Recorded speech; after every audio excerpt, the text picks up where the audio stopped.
Ah, I've heard of this. Desert glass. In the great sand sea of the Libyan desert, there's a region where natural glass is found. Nobody knows how it formed. The valuable material was often used for jewelry in ancient Egypt.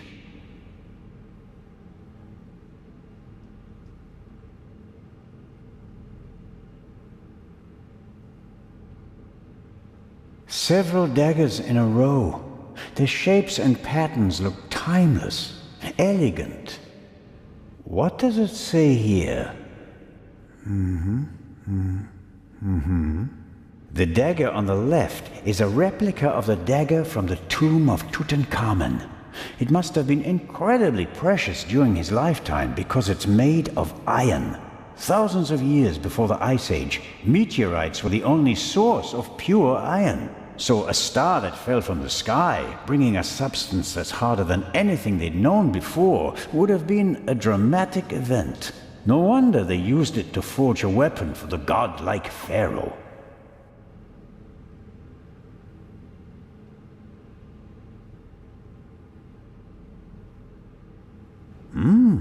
Aha!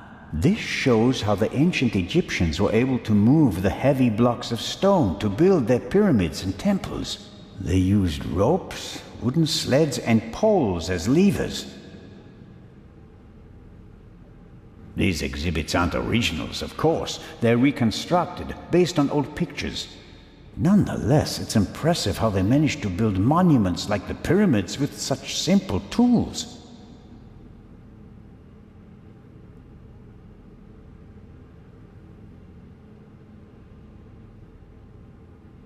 This is Akhenaten, the only pharaoh whose portrait I always recognize. He has a very unusual head. Akhenaten was the husband of Nefertiti and the father of Tutankhamun, a famous family. But he went down in history as the pharaoh who wanted to eliminate the old gods and replace them with a single god. The priests took offense, and he died of unknown causes. A figure of Imhotep, who comes in peace from around 2700 BC. The first polymath known by name, godfather of medicine, architect of the first pyramids, and according to legend, the inventor of Egyptian writing. He certainly achieved more than me in his life. He was a legend. The Greeks called him a god. The Romans still honored him 3,000 years after his death. Even today, scholars offer a drop of ink to Imhotep when they begin a new project. Really impressive.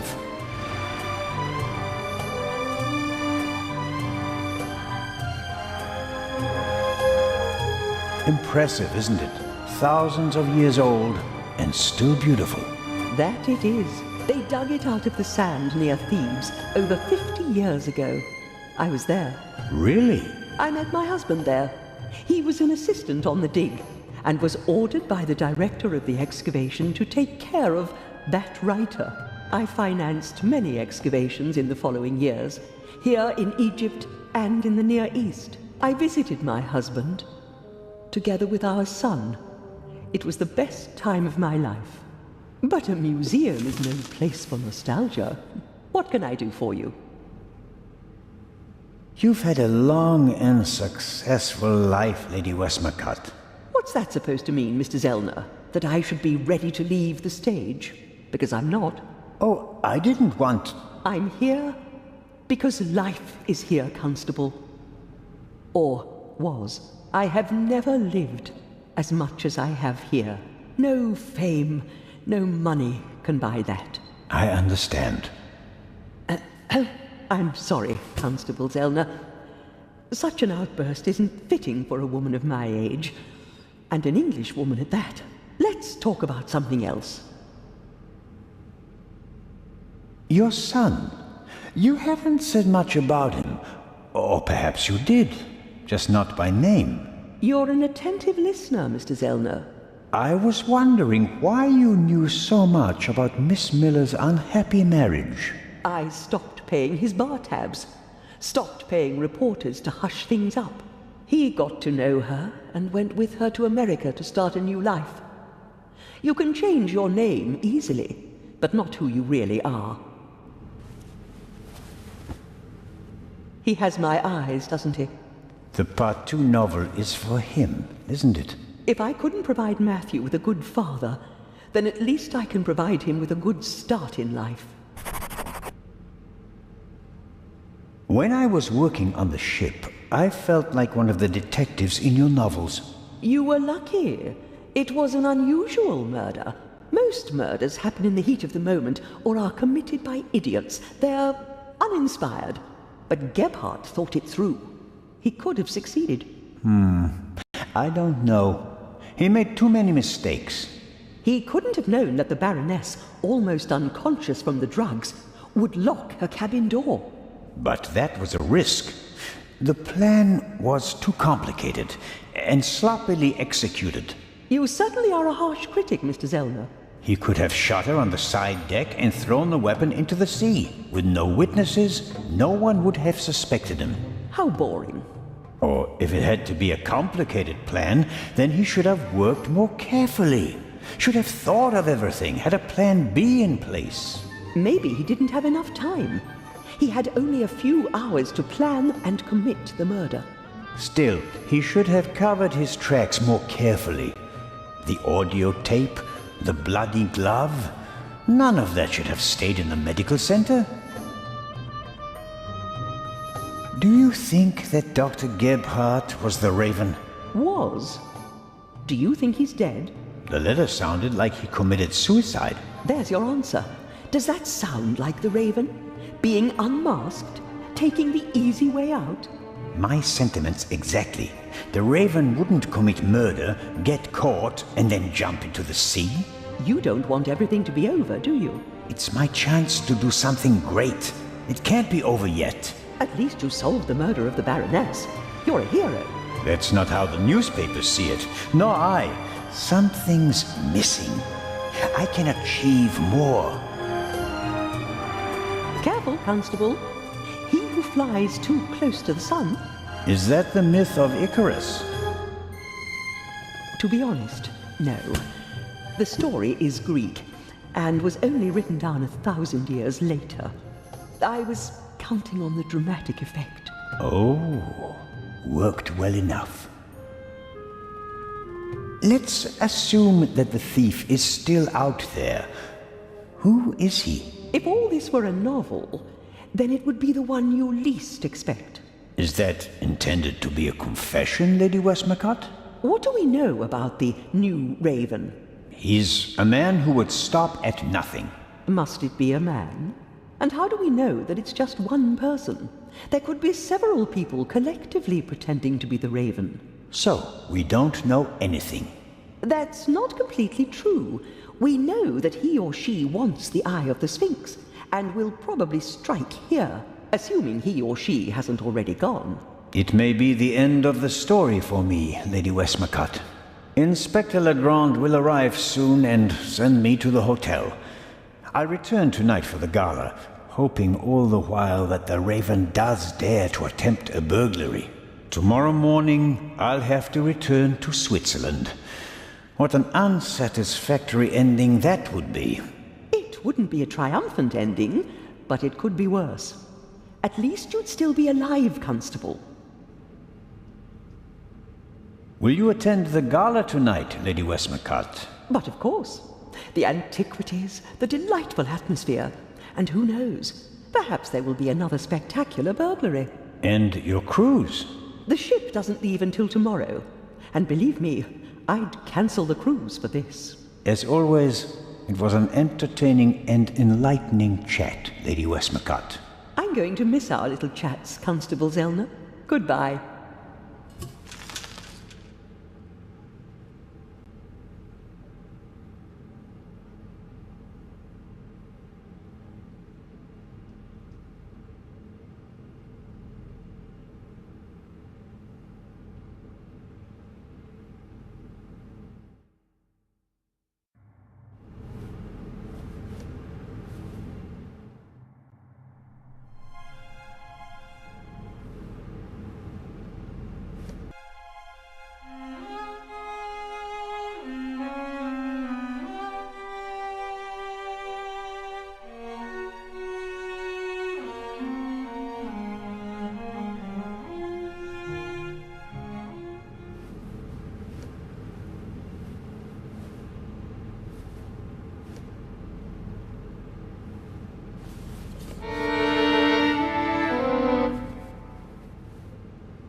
Miss Miller, I'm glad to see you here. Oh, Constable Zellner. I heard what happened to you on board. Awful. Truly awful. All's well that ends well. You are waiting for Professor Lucien? Mm-hmm. Tomorrow you'll be sailing down the Nile, if I heard correctly. That's right. I'm sure it will be an amazing experience. But you don't seem to be very excited. Oh, but I am. It's very generous of Lady Westmacott to invite me, and especially Maddie. He'll learn a lot. But? Well, Professor Lucien offered to join us. Then Matt will learn even more. And I'm sure it won't be unpleasant for you either. No, I just don't know how Maddie would react if Edgar came with us. I understand. I could test the water to see how he'd feel about it. Would you do that? Oh, thank you, Constable Zellner. Were you able to find out why Professor Lucien left the forecastle so suddenly last night? No, not really. We only had a brief conversation. He was still very nervous. He was like that on the train as well. Seems to be typical of him. It must be something to do with the burglary at the museum. It really affected him. But he told me not to worry about anything. He said, soon this would all be over. Really? How did he mean that? Oh, I didn't ask him, Constable. Are there other passengers from the ship here? Oh, yes, we arrived as a group. David Kreutzer, the violinist, was with us. So were Miss Myers and Mr. Inch. He seems to have gotten over the death of the Baroness pretty quickly. He seems positively relaxed. I've met him. He looks on the bright side of life, so to speak. Where is Mr. Kreutzer? He's over in the treasure chamber. Maddie is downstairs in the main hall. I'm afraid I'll hear the sound of something priceless shattering any second. Matt will be careful, Miss Miller.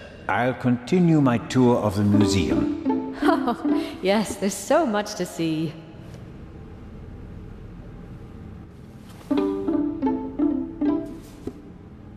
Mr. Kreutzer will provide the background music tonight at the opening.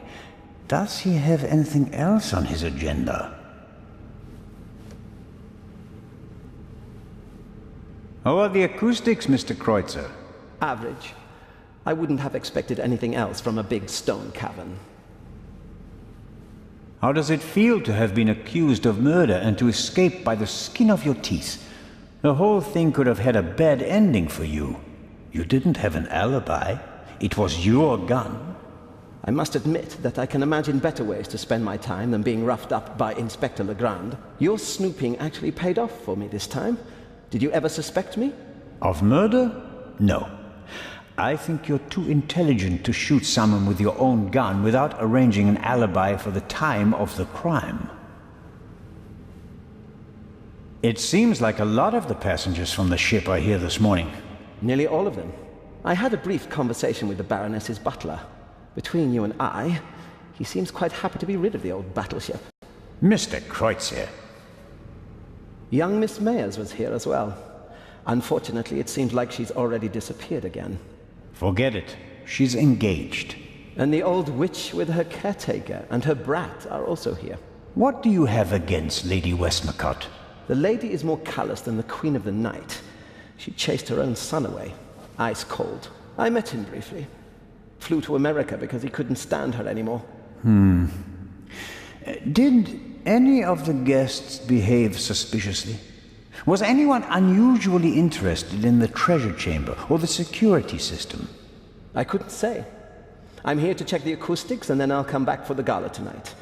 I'm not interested in your detective games. The newspaper this morning is full of reports about the events on board. I've seen them. Someone must have informed the press directly from the ship. He probably got a pile of money for the story, don't you think? And again, they want to ruin my reputation. But no, Constable, it wasn't me. I didn't even consider it. And whoever did it was a bungler. Why? The story is in all the papers. You get more money if you sell the dirt to just one paper, as an exclusive. Who do you think it was? The young guy? The stowaway? The captain didn't press charges and let him go this morning. But up until then, he was in the cell the whole time. Perhaps Miss Mayers. Maybe she wants to become an actress and needs a bit of publicity. Whoever it was, they wanted to make sure that the story spread, and they weren't after money. So, what were they after? Well, I'm looking forward to the concert. It will be an unforgettable night.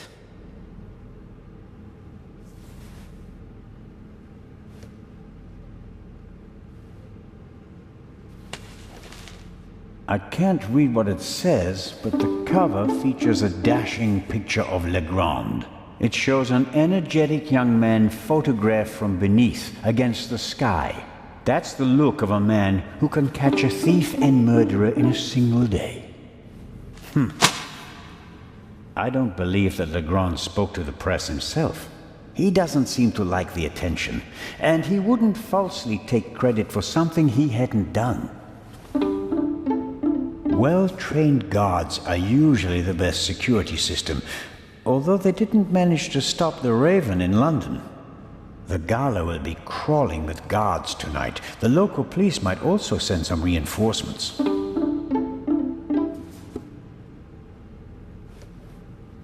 Exclusive and unique. The eyes of the Sphinx, exhibited together for the first time ever. Hopefully the visitors will be satisfied with a single eye. Otherwise, all this effort will be for nothing. That must be the treasure chamber where the Eye of the Sphinx is due to be exhibited. The display case is already prepared. No, sir. I'm from the Swiss police. I want to check the security arrangements. No one may enter the treasure chamber before the delivery has arrived.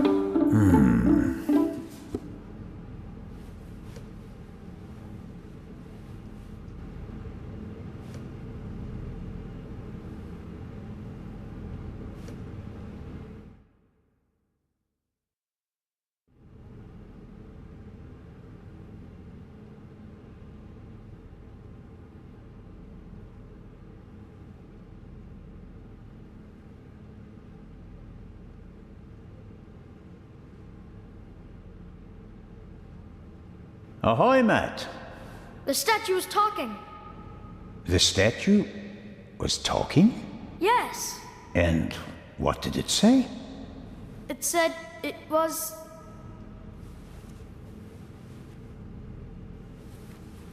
That's a very bad word. I know. And an English one. Don't you think it's odd that an old Egyptian statue speaks English? Don't you think it's odd that a statue speaks at all? That would have been my next question. And, is the statue talking to you right now? Do you think I'm nuts?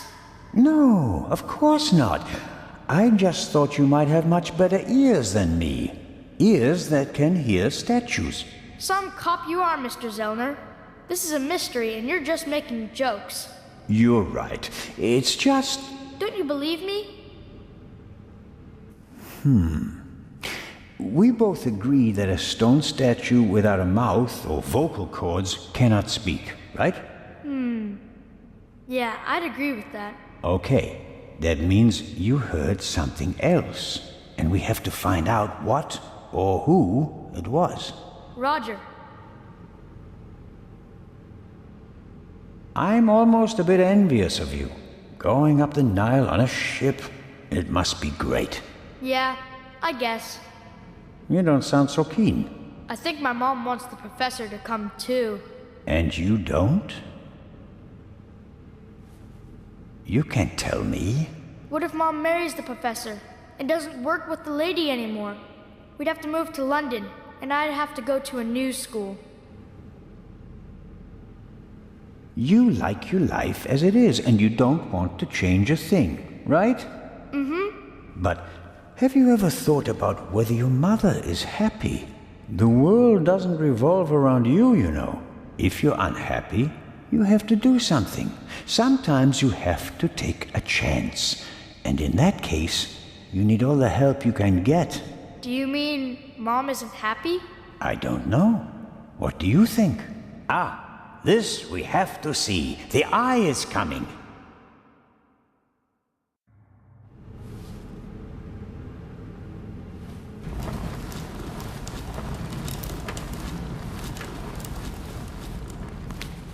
This will all be over soon. Then I'll finally have time for you. We wanted to head back to the hotel. Certainly. And tonight at the gala, I'll show you around the museum, okay? And have you made up your mind about the cruise? Well,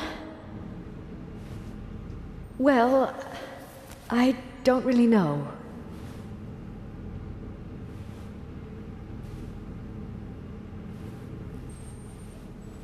Oh, come on, Mom. Who could teach us more about Egypt than the professor?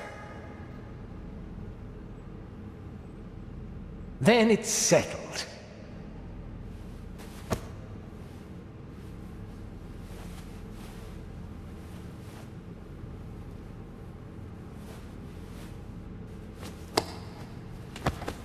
I didn't expect you to say that. Well, Mom, sometimes you have to take a chance.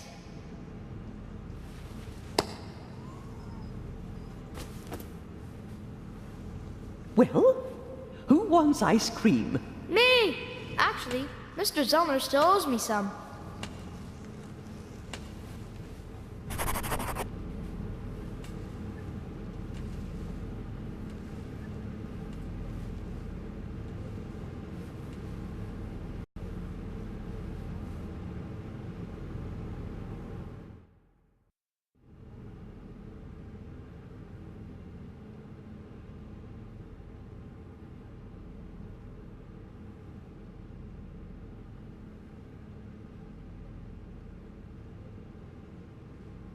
The statue is too heavy to move, and I don't see any gaps or cracks in the wall.